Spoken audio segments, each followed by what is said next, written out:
प्रसारमाध्यमे हा लोकशाहीचा चौथा स्तंभ म्हणून ओळखला जातो. पत्रकार हा समाजाचा आरसा आहे. पत्रकारांनी समाजात घडणाऱ्या घटनांचे निर्भीडपणे लेखन करून समाजाला दिशा देण्याचं आवाहन कुरुंदवाड शतकोत्तर सुवर्णमहोत्सवी नगर वाचनालयाचे अध्यक्ष दानवाड यांनी केलं. ते कुरुंदवाडमध्ये वाचनालयात आयोजित पत्रकार दिनानिमित्त पत्रकारांच्या सत्कारावेळी बोलत होते. यावेळी पत्रकार नागेश गायकवाड आणि दिगंबर कदम यांच्या हस्ते बाळशास्त्री जांभेकर यांच्या प्रतिमेचं पूजन करण्यात आलं. यावेळी पत्रकार उमेश माळगे यांनी शहरातील पत्रकारांचा वाचनालयाने नेहमीच आदर राखला आहे.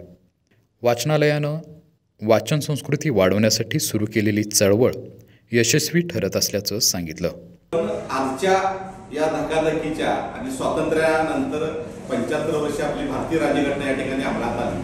त्यानंतरची जी पत्रकारिता आहे ती थोडीशी वेगळी आहे. पूर्वी लोक पत्रके वाचायला गर्दी असायची. या वाचनालयामध्ये इतकी गर्दी असायची, आम्ही दोघं तिघं चौघं या ठिकाणी या डेस्कवर वाचायला असायचो. पण आज एखादा माणूस इथं कुठेतरी वाचत दिसतो. म्हणजे वाचन संस्कृतीचा ऱ्हास होत चाललेला आहे. म्हणजे प्रिंट मीडिया कुठंतर आजच्या या डिजिटली युगात थोडीशी कमी होत चाललेली आहे. आणि आज लोक सुद्धा काय करतात, ई पेपर स्वतः म्हणजे मोबाईलवर बघतात. रात्री 11ला आपल्याला पेपर वाचायला मिळालेला आहे डिजिटल माध्यमांवर. आज सोशल मीडिया आणि इलेक्ट्रॉनिक्स माध्यम आले, यामुळं थोडंसं वाचन संस्कृतीचा ऱ्हास झालेला आहे. आणि वाचन संस्कृती टिकायची असेल तर हे वाचनालय, स्वतंत्र वाचनालय, अशा वाचनालयांची उन्नती अधिकाधिक झाली पाहिजे. तर अधिकाधिक सुविधा शासनानं निर्माण केल्या पाहिजेत.